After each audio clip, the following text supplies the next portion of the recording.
everybody. It's me and Tanja here today. How y'all doing? We decided to go live today because we really had some things that we want to get off our chest. Everything that's going on here in the world and in our state, around Middletown, and just in general, we really want to talk about it because we've been feeling some type of way. Mm-hmm. And the reason why I said in the caption, how do you feel about race? Let's talk about it. This is not for the weak-minded. It's because we have some things that we want to get off our chest. We just have to say it, and we really don't care if someone doesn't like what we have to say because we have to be honest. This is our feelings, okay? So, Tanja, I want you to start, girl. How you feeling, girl? Okay, so this is just some things that have been bothering us while we're talking. And I know last night I had a moment. My best friend also had a moment this morning. Mm-hmm. She's going to talk about how she feels as a black mother with black boys. And I'm going to talk about how I just feel about everything going on in general speaking. Now, as for me, I'm going to be honest with you. I'm hurt. I'm angry. I'm upset. I have all my emotions going all in different directions. And my issue is actually knowing who is for us and who stands with us. And this is not to say that I don't have white people that I love and care about.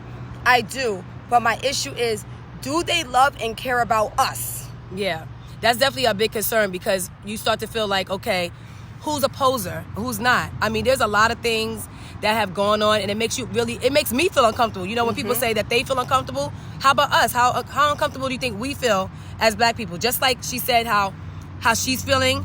I'm a black woman. I'm a dark-skinned black woman at that, and I have black children. Granted, both of my children are partly Latino, but one of them is a little bit darker than the other. So I already know how the world is going to view them. They're not going to look at them like they're just Hispanic children. They're going to look at them like they're black. You're black. Fact the matter is you're black. If you're mixed with black, yes, you're black. You're black. And for me, this has been an ongoing issue because I want to say within the last few days, I've had lots of going back and forth with friends and family, Christian, non-Christian, and I'm just sitting there like, are you serious? I look at it like this. I'm going to be honest. I feel personally, as a black person, I don't know how you can support 45. And if you are a Christian, I don't know how you can support 45. I personally, I don't see it.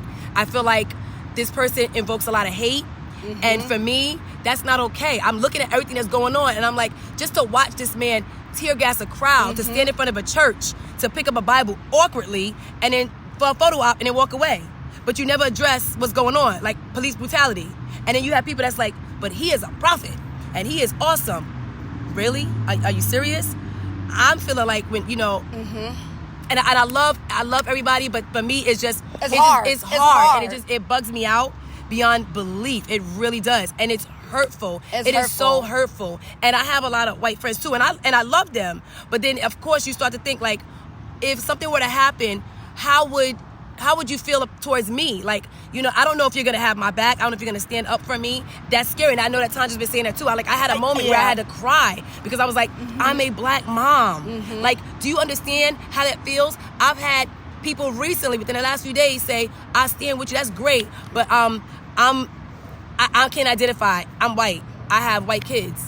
Okay. Like, really? We understand that you can do. Still stick up for us. Yes. And when I say stick up for me, I'm not talking about just, hi, Tanja, I'm here for you. No. When I go out and protest, stand next to me. Walk with me. If a government simply pulled out on me, stand in front of me. Yeah. Stand with me and say, no, you're going to have to shoot both of us. That's how I feel. Like, my best friend, you're going to have to shoot both of us. That's it. And I hate to say that I live my life with thinking that I'm going to die every day, but I do. And I'm going to tell you this, for people that think they don't have white privilege. If you leave your house every day and don't even think twice about dying from a cop or from anybody else, that's privilege. Every day I leave my house, I'm like, okay, what can take place today? Mm-hmm. What can happen to my life today and the life of people that I care about? That's huge. That is big. So if you don't think that, that's privilege. Yeah, and also, like, I'm thinking about me growing up. We had this discussion, like, wait a minute, did we ever really talk about race growing up? And to be honest, we never really did. For me, the main thing that I had a problem with growing up was colorism, because I'm a dark-skinned girl. And back in, like, the 80s, early 90s, to be honest with you, it was not about being dark-skinned. For years, I want to say literally with like 3 years ago is when I finally said, I'm proud of being a dark-skinned girl because I looked at like, you know, the light-skinned girls are looked at over me, or any other race is looked at over me. And then I felt like I had to have my hair be straight. Now I'm gonna rock my hair kinky, nappy, whatever, my 4C curls. I absolutely love it. My black skin, I absolutely love it. But I never felt like that for years in my life. So now here we are. Look at what's going on. It's like history does definitely repeat itself. It does. And I should not have to have these conversations with my children, but I do. I have to have conversations with my kids to say, look, you are black, and this is how the world views you. Yes, you're Dominican and black. Yes, you are of Asian and Puerto Rican descent, and you're black. Yes, I get that. Sorry. I get that, but you're black. Like, overall, you're just black. And to be honest, you know, my oldest son hates to talk about it. He's like, Mommy, I don't want to talk about this. I want to talk about this. I understand that. It's not comfortable for you to talk about it, but we're going to talk about it. I've had family members, literally in the past few days, say, well, I'm not comfortable talking about this. And actually, they're not necessarily a family member. They're just, I'll be honest, they are married to somebody in my family. And it bugs me out because you identify, because you're partially black, you have a fully black man, and you also have black children. How can you sit there and say, I'm not comfortable talking about it? You need to get comfortable being uncomfortable. A lot of you need to get comfortable. Oh, by the way, thank you all for everybody that's commenting right now and that's sending love our way and peace our way. I appreciate you. Yes. Every single one of you, I'm looking at the comments. Thank you. And then we have white friends on here live. too. We definitely have, yeah, see, and Ikea said, and shut down the whole conversation. She knows exactly what I'm talking about. Because it's okay, sorry, best She knows exactly what I'm talking about because I'm getting a pie. Because Ikea she was a part of that conversation too. Ikea, that's my cousin. So she's a part of the conversation too. And I'm looking at like, wait a minute, did you forget that you're black? You're fully black. And you're part black. And you have black children. So I get the whole, yes, all lives matter. Yeah, okay. But Black Lives Matter. Okay, I gotta say this because this is the part that gets me, bug me. And my best friend knows that I feel like this, right? Best friend, yes, Black Lives Matter. Black Lives Matter does not mean that everybody's life does not matter. I need you to get this because this is a part that makes me very upset. It does Whether matter. you're a Christian or not, I'm a Christian, but guess what? I'm still human. I still have where I feel anxiety, I get upset, I get frustrated, I get angry about this. And I'm not going to be lying to you. Lately, I've been like, F peace. I don't care about peace, being peaceful, because I'm upset right now. Martin Luther King Jr. was peaceful. He still died. Everybody was marching with him died. And it was peaceful. So we have to stay peaceful? I'm sorry. I'm done with being peaceful. I'm upset about this Black Lives Matter things about all lives matter. We were at a protest Saturday, and this lady said, all lives matter, while somebody was talking about black lives. And we had to chime in like, you keep talking, baby. Like, go serious, ahead. lady? Serious? It's not that your life doesn't matter, but it's the reason why... To the world, our lives do not. Right. So that's what the whole Black Lives Movement matter is. That's exactly what it is. It came as a movement to say that our lives matter too. Yes. That's the key word, too. We get it. Our lives matter too. And everybody that's white that is trying to, or the cops that are killing us, don't see that our lives matter too. We're just as human as you are. And that is the whole reason for the Black Lives Matter movement. Because our lives don't matter. So if it was me, if it was Tanja, and it's a white man, a black man, a white woman, a white man standing in a lineup, guess what is going to happen? We would be the first ones to be dead. We would. And to be honest, because I'm dark skinned, I'll probably be the first one to die.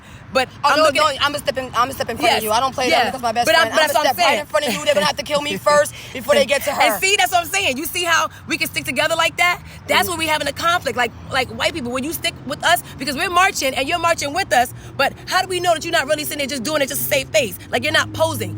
When it hits the fan, are you gonna be like, nah, don't kill my white sister, my white brother? Are you really going to do that? Because with black people, we're standing together, we're going to do that. But white people, are you going to do that? So if you're going to ally with us, truly ally with us. Truly do. Don't just come to these protests and these marches just to stand there with your Black Lives Matter things about Black Lives Matter, but really it don't matter. It doesn't mean anything to us into your life. If you could put your foot in front of my body to save me, great. And let's talk about this whole Blue Lives Matter, because here in Middletown, we just had someone write a letter. So I'm gonna put out there. Sasha, she wrote a whole letter. You, Sasha. We love you, Sasha. But she wrote a letter and she had a lot of us sign off on it. And everybody's like, yeah, put me on, sign me up. There was somebody who was not really with it, and I had to call them out on it because I'm just being honest, and I don't know if they're watching, but I really don't care. But anyway, we got it removed. But now the police department is getting backlash. For having it removed. Why? For us. For the sake of us. Right after a protest. So I have to be honest. If you here in Middletown, make sure you call down to the police department, Captain, Police Chief William McKenna, make sure you let him know. No, we want to keep that Blue Lives Matter flag down. We do not want it on display because our lives matter too. It really matters. My life matters. The life of my children matter. They are black boys. No matter how you put it, my kids are black at the end of the day. And I'm never going to shut my mouth to it. I'm never going to be silent. I'm a black mother. If you are a black mother, you totally understand where that is coming from. See, Michelle said that should have never been put up. That's so true. It should never been put up. Michelle. Are y'all gonna put up a Black Lives Matter flag? I'm pretty sure you probably won't. Right. So guess what? Don't put that up there. Keep it down. This is something that is so near and dear to us. We're very serious, and I've been crying since last night. She was crying this morning. I've been crying for the past few days. It's hurtful. I'm like to see like my children, and like I said, it started from conversation with family members, and I was so hurt. Like, are you serious? Yeah. Why am I caring about your black life more than your biracial spouse? Like, I'm sorry, I gotta say it. Just to me, it makes absolutely zero sense. It makes zero sense. And I'll be honest, I was one that did not really date black men. I always dated Latino men. I love black men. And she was always the one that did. Always, now, I just do. Now I'm like, you know what? I do want to support my black men. I do. You know, I look at black and brown, like we're very similar, one the same. But I'm like, who stands by the black man? It's always the black woman. We stand by the black man. So I want to be that person that's like, I'm going to stand by my black man because you're dying off. They're trying to kill us off. At the end of the day, that's the best way to get to a black woman. Kill the black man so we can't procreate. Nah, I'm not with that. What I want to do is I want to stand by my black man. I love everybody. And we want people to stand by us as black women, too. Yeah, I'm not saying I don't. This is definitely... We do. We love... It's not nothing against the white people that love us. Because that's not the problem that we're having. Yeah. It's if you love us, then stand with us. That is a problem that we're having. Because you say that all day. And I'm going to tell you, I'm a person, I don't care about no words. Don't tell me no words. See, Ruga, Johnny, I don't care about words. She Jamaican, too, so I know you're Jamaican. That's my cousin. Hi, cuz. We don't care about words. Actions speak louder than words. If your actions are not matching up with your words, don't say anything to me. That's me. I don't want to hear your words. And then we even had this conversation because we were watching the show, the 50 Cent show, For Life. Oh, and watching that show, show. I'm so charged. My mother told me about the show, and I'm so charged. I've been like, we binge watched it last night, but I'm so charged by it because of the fact that anybody who knows my story knows that I went through the whole judicial system, and I went through family court. I'm a black woman. I've never been, a criminal. I've never done anything wrong. And I'm sitting there fighting for my children in court. And I'm fighting for my children in court against my Jamaican, because he's basically your black, ex-man who decided to hire a white attorney. I'm going to put it out there. The fact that I was pretty much doing my thing in that courthouse, I knew things to the point that I had a judge look at me and say, who wrote this for you? Me. Are you trying to say that because I'm she's black, I don't know what I'm doing? She can't write it. I don't See know that? Right there. And that pissed me off beyond belief. And then it's like, okay, then I put something out there. Then it's like, oh, we can't do that. So why is it that I got to prove who I am and what I'm doing? This man don't have to prove anything he does. Why? Because he's the one with the money. We don't even know where you get your money from. That's first of all. But at the same time, why is I feel like I have to fight for a child that I carried because I'm sitting in a system that was not built for me. I saw how they did her wrong. I was in court with her every day. I was in court with her every day. And it was hurtful. So, I should not have to fight for my children. I have a child that I carried. I carried that child for 9 months. And I should not have to fight a criminal, not even a criminal, but it is criminal, but not to fight a judicial system for my child that I carry because I'm a black woman. And at first they were like, okay, it's not about race. It is about race. It totally is about race. It's about race. I know that because I didn't have to go through this with my oldest child's father at all. But because I'm a black woman and I'm the one, I'm smart, and I'm sitting there beating a white attorney, let's put it out there, I'm beating this white attorney at her own game. Now all of a sudden it's a problem. I'm a smart black woman. Anybody that knows me knows that I'm smart. And I look at it like this. This is what black people, this is what I want black people to get. You have to get it, black people. You have to get this. You have to get this. We're smart. And oftentimes we're just seen as we're dumb. Everybody's like, they look at black people like all they want to do is in the entertainment industry. They be a rapper. Be a rapper, be all that. Or do basketball, football. That's what they look at us as. No, we have way more than that to us. Do more than that. And I have to say this. When I went through that whole court ordeal, it pushed me even further. I went and I said, I'm going to go take my LSATs because I want to be an attorney. I realize now I don't want to be an attorney in the courthouse because I do not want to interpret the law. I want to be somebody that is system change. I want to change the law. That's why I got into politics. I'm so proud of myself. So when I look at that, those judges, those white judges, it was men and women that looked down upon me in that courthouse. You only pushed me. And I look at that. Christine's an ad on Facebook. We definitely will add you on Facebook. Yes, we But will. I look at stuff like that. So that pushed me to do so much better. And that's why, like, a lot of times people don't see the anger in me because I'm like, okay, I keep it political. But right now, this is not even about politics. Right now, this is about real life. At the end of the day, it's about real life. I'm a black woman, and I have black children. This is not, it has nothing to do with politics. And then when we get angry, the thing that gets me upset, too, is when we get angry, we're known as thugs, we criminals, we're everything in the book that you can incriminate us. Because we're upset and we're angry. Yeah. So I have to be at peace for you to understand that I'm not a criminal? Yeah. Really? No, I'm sorry. Forget all that. And I'm gonna put this. I'm upset. I'm angry. Forget that. I'm angry. I'm upset, and I'm not trying to be peaceful right now. I'm not. And I'm gonna put this out there too. And I hate to like bring this person up, but even like having my kids, they came with me to this protest because I wanted them to see that. And it wasn't even a protest like that, you know, because it was very peaceful, and I'm so appreciative of that. But you know, everybody knows that I didn't have my child for a while. So he finally comes back after 2 months, okay? 2 months, because of a system that is not built for me. And my son comes back, and then when he goes back to his dad, you know, his dad knows that, you know, he went to this whole thing. And my ex had the audacity to talk about, oh, you had him at a riot, and you shouldn't have had him doing that. You shouldn't have had him. Listen here, did you forget who you are? Did you forget that you are not white? Yeah, himself is black. You're black. This. Just because you're high yellow does not mean anything. Okay, you are a light-skinned black man, and yes, we say high yellow. Like he light bright. That's fine. I'm black and he black. It is what it is. At the end of the day, so for you to even judge the fact that I had our child like represented for what he is, that to me is sickening. That is so sickening to me. Thank you so much, Dawn. And I have to just be honest, and I have to speak on that. There's so much more I want to say. I know times I'm like, I'm sorry, go ahead, girl. There's so much you want to say. But it's like, it's all I want to say, bothers but you me. got to say what you got to say. You know I'm going to have to be strong for you. So but it's like, it bothers me. It bothers me beyond belief. And that's another reason why I like, a lot of times people are like, you know, what made you say I'm going to go out there and run for office and you chose that particular office? So for those that do not know, I'm a commissioner for planning and zoning. And what made me choose that is because I look at housing and how segregated it is and how the laws are not made for us. I want to be somebody that says I'm going to change that law. I really do. Because I look at it like black people should be owning things. When we have like a chamber, like if you have your chambers of commerce and they have courses for you to take to be able to be a business owner as a black person, you should be taking that. And it's free. And it's free. So you should take it. You should be investing in your community. So we have Blackout Day coming up in July. And I know there's a lot of controversy around that. Well, We're not saying don't shop at all. Me personally, I really want to support black-owned businesses, but I have a hard time doing that because there's not too many black-owned businesses to support. Because we're not going out there saying, you know what? One, I'm an attorney. Let me go open up my own firm.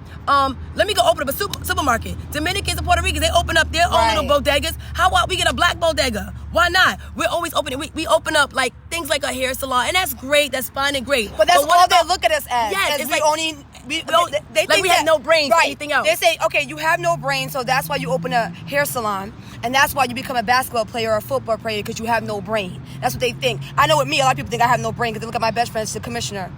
But nobody doesn't know what I do behind the scenes. I'm just not a person that's in front.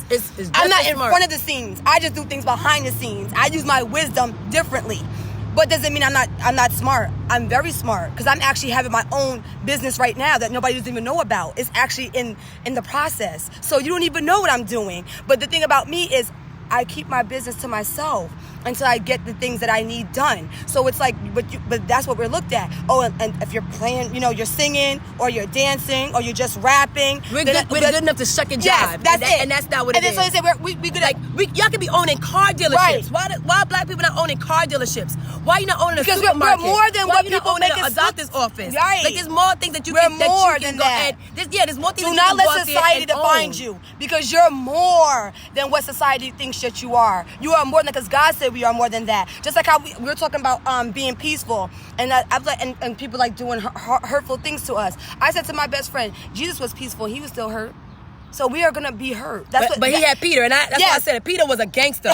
Okay, that's why I put that post out there. Peter was a gangster. Yes. Peter said, "What? What you do to Jesus? I know. He gonna chop off that ear." And Jesus had to say, but Peter, that doesn't. But you know what it is? Because Peter actually was a protester in a sense for Jesus. What he did was say, "Okay, I have your back. I'm going to show you I have your back. And that's what we're saying. We want white people to do that for us yes, too. We want you to show us that you have our back. Don't say it because your words don't mean anything. Yes, we go to your show events. Us. We do things for you. We support you. We work under you. And then it's like, will you do the same for us? Do the same for us. You know, will you do the same for us? That's all we're saying. Yes. It's not to sit up here and have a bashing session it's not. against white people. We're not saying, at all. we're telling you what it really means. Do y'all love us like we love y'all? It's like, it's hurtful because now we got to look at y'all like, are you really for me? Are you not? Are you talking about me behind my back? Are you plotting against me? And we don't want to feel like that. We don't want to feel like you're plotting against us. And that's the hurtful part. That is hurtful. I don't know who is.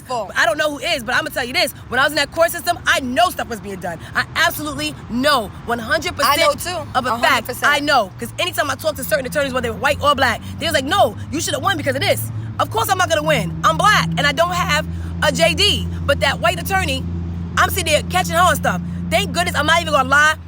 My court case is in Meriden. I don't even care. I'm saying my court case is in Meriden. Okay, somebody said we're gonna get hurt either way, but the difference is we are not in bondage to the pain that we choose. But we choose peace. I know you're upset right now, so please don't think I'm preaching. Food for thought. The future. Okay. Well, yes. Yes, I agree. No, that's nothing wrong with preaching. Yes, Justina. Yes, there's nothing wrong with preaching. No, we're. But don't. I am hurt. I'm upset. Yes, but yes. This is. But just don't preach to the point that like you're not being real about it. Yeah, we're just saying that we're Christians. That people think because we're Christians, we have to always be thinking peaceful and thinking, okay, guys. But at the same time, we're still human. So we're just showing that we're human and we're still upset at things and we're still hurt with things.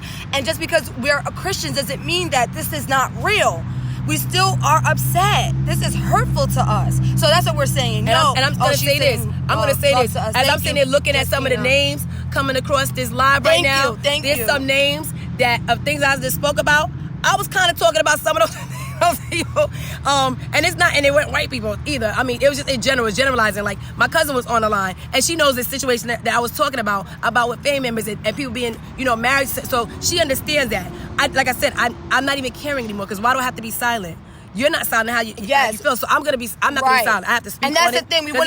That's the thing. We don't want to be silent. We want our people and people that are with us, even if they don't look like us, to stand with us for real. Not just saying it. That's what we're saying. We're saying stand with us. And to, like I said, if you walk out your house every day and you're not thinking about, am I gonna die today? That's privilege, everybody.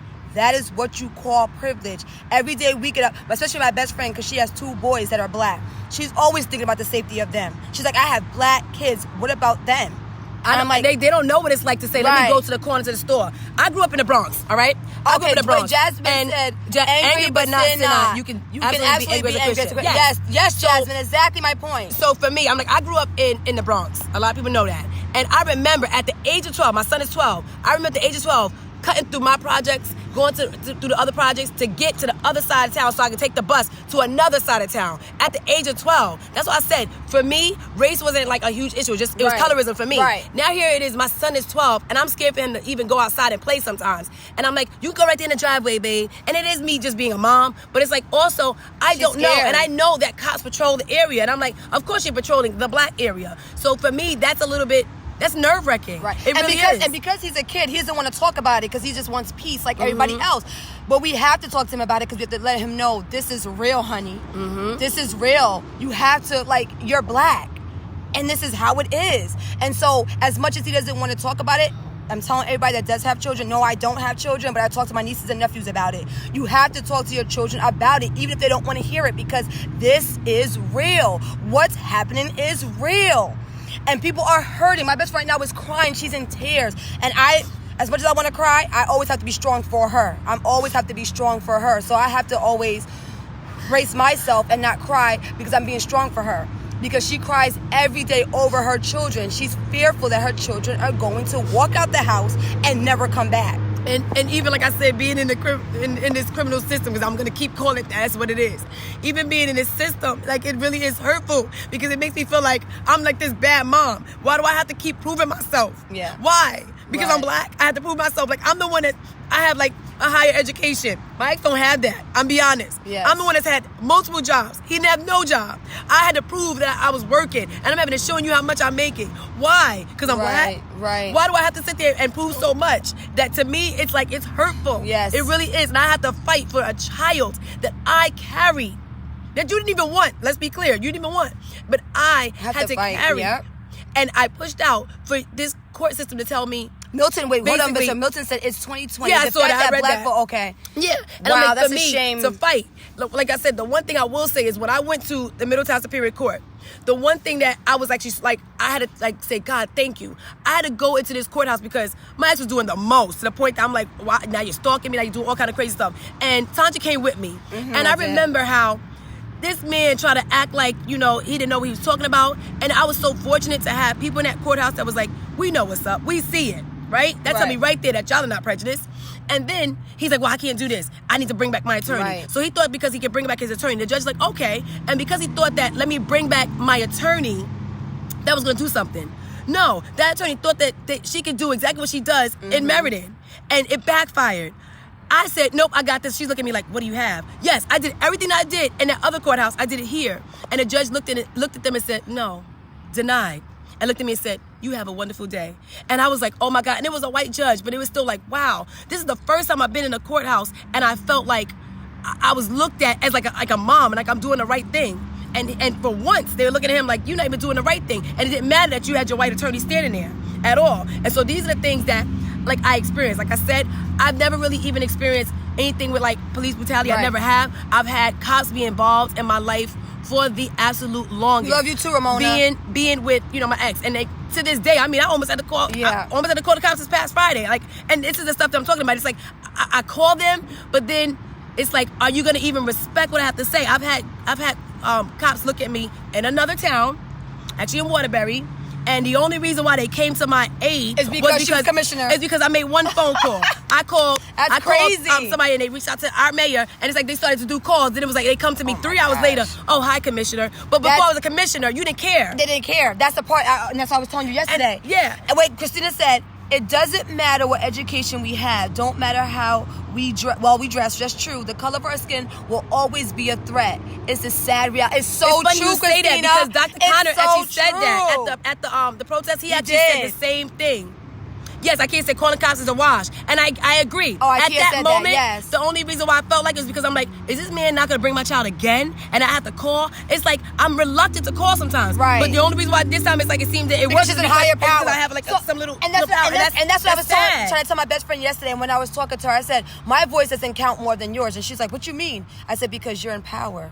When you're in power, people listen to you more than when you're not. I said, as sad as it sounds, that's the truth. And I said, look at you. You have to become a missioner for people to actually answer the phone, talk to you, and come right away. But if you wasn't, then what? So we don't exist. And even with her being the commissioner, if there's a white person over her, they go to them first before they come to her, even if she made the call first. So you see, it's like either way, we're still having injustice. Yeah, and that's all we're talking about. We just want fairness. We want things to be fair. And my son always says, he's like, Mommy, I just want peace. I want things to be fair. And we understand we understand it because we want the same exact thing. But we have to try to explain to him that right now that's not what it is, honey. And we want him to be aware of what actually is going on. She said some title they feel like they gave you too. Yeah. That's true, Ikea. That's true. It is true. But these are just things that was like on our mind. We really had to say it. I don't even know if there's anything else I have left to say because I done cried. I done said what it is. I just have to still put this out there. White people, this is not anything against you, but please don't say that all lives matter because my life doesn't matter. Your life matters way more than my life and the life of my black children. And I just have to say that. Right. And if our lives did matter, then why are we getting killed every day? Be an ally. Be honest. And answer that question. Yes, be an ally. You fight tooth and nail to get there, and they still play you. Yep. Yeah. Oh yes. So I'm looking like, just be an ally. Ikea okay? said that. You be the one that's like, you know what? I'm gonna stick by this person. Right. Be just as angry as we are. If you're not racist, be just as angry as we are, and that you want us to have some equality as well. Right. That's the type of white people that I just absolutely love. It's some of you out there that really is. I don't know a whole bunch of them, but it's like I need you to show me. Don't just say I'm not racist, but you say things that are implicit. Right. Just like when cops say, "Oh, we're not all bad." But if you stand there and let a cop kill somebody and you just stand there chilling, you're bad. I'm Yes. sorry. You can say you're not bad, but if you stand there watching it instead of doing something about it, you're just as guilty. I'm sorry to say, you're just as guilty. Like one bad apple ruins everybody. I had to use this analogy because the other day I said, "Dang, my potatoes spoiled." It was one potato, and because that one potato spoiled, the rest of the potatoes in the bag started to spoil. And I was like, okay, now it's almost like I got to throw out the rest of the bag because that means that they fed off into the other ones. Look at it that way. You have one bad apple, one bad potato. Right. It makes all of you bad. So when one of you is good, the rest of you will look good too. So do the right thing. That's it. Do the right thing. Do the right thing. Monica said, "Love you, ladies. I'm here." Love Thank you you, too, Monica. And then Shantina. Thank you, ladies. Continue to be the change in our community. Thank you, Yes. Shantina. Please just stand with us. We That's love all you we guys in our asking. lives right now. Everybody that came on and actually has something positive to say or things that you got off of your chest as well and that's supporting us, we thank you very, very much. Yes. And definitely just know what's going on in your community. Yes. Still, like, even though it's like we hate to say we don't want to talk about politics, but this is a political race that's going on right now. We have COVID going on, and I'm sorry, I don't believe for one second it's a black and brown thing and we're the highest rate. Because how it start one place and all of a sudden it becomes a black and brown. This is another way to just control us, and I'm not with it. So that's why I'm like, I'll be hugging my best friend. Hi, best friend. Oh, let me tell you, I would die for my best friend. I'm actually the one that's not scared to die. We quarantine together, so that's different. I would die. I would put my foot in front of my best friend for them to kill me first. That's just me. I'm like that's actually happened sometime before. Yeah, that's happened before. Yeah, somebody went to step to her, and then went she to step jumped to her. And I stepped in front of her because I don't like, no, you're going to have to beat me up first. You're just going to have to beat me up first. We did the same thing. I was like, listen. And that's how I feel our community should be. You stand together. You die together. You live together. So that's how it should be. That means white people, Asian people, Spanish people, black people. If we talking about all lives matter, then show that all lives matter. All lives matter. And that's what you're saying. Yes, definitely. Ally with us. I'm going to keep saying that. Be an ally. And what an ally means is if something's going on with her, that means that you like, nope, stand back, I got this, and you handle it. Right. And if something's going on with me, you do the same. If you cannot do that, you're not an ally. Right. All you're doing is talking. And we about that action. We're not about just talking. We're done with the talking. Yes. Like, talking does not do anything. We're done. You have to show action. You have to. I see Tony's watching. Oh, hi, Tony. I went to school with Tony. Tony is all the way woke. That is my boy. I like Tony too. Yes. All the way woke. Somebody said, what is her name? Melissa? Melissa Yacht. From church. She said we have to join together, pray, and come up with solutions. Middletown can be a role model for the rest of the country. And I feel like, you know what? Melissa. We're starting. We are starting Melissa. to show that. The fact that we elected a lot of black people, we have a lot of black people here in office, it's a great thing. So let's continue to do the work. Thank you, Anthony Clay. Let's just not talk. Let's continue to do the work. And let's even get like some Latinas. I went to school with Anthony. Like, yeah. Yes, I went to Anthony. You remember Anthony? Yeah, Anthony Clay. He said, love your courage and spirit, ladies. Thank you, Yes, Anthony. we have to show action. Otherwise, we're being lied to. So true, ladies. Yes, oh, that's Justina. Yes, Justina. Yes, we have to. So again, thank you guys for joining our lives, and thank you just for hearing us out. And we want you to stand with us and go vote. Make sure you vote. Oh yes, okay? vote. Vote in this presidential race. Make sure you vote for your state reps. Make sure you vote for your senators, because we definitely need to maintain the House and flip the Senate. Okay? Yes. That's what we need to do. Yes. All right, and even participate in your municipal elections too. That's not for some time, but participate in those as well. Yes, definitely. We have to support each other if we're gonna make a change. We have to. And thank you for supporting us, definitely all the time. Yes. I know a lot of people's like, they don't know everything that she does. She's doing she making her moves. Oh yeah, she is. So I do a lot of things. But I'm always behind the scenes. That's why my best friend's like up close and personal. but we're doing our thing, and we thank you guys for supporting us. And one more comment. Keep these lives up, ladies. That's my friend Kristen from Elementary School. Hi, Kristen. Yes. Okay. All right. Yes, thank you. So thank you for watching. Thank you for watching me snot and cry and yell and get angry. And Tanja for doing the same. Yes. All right, guys. Right. Bye. Bye.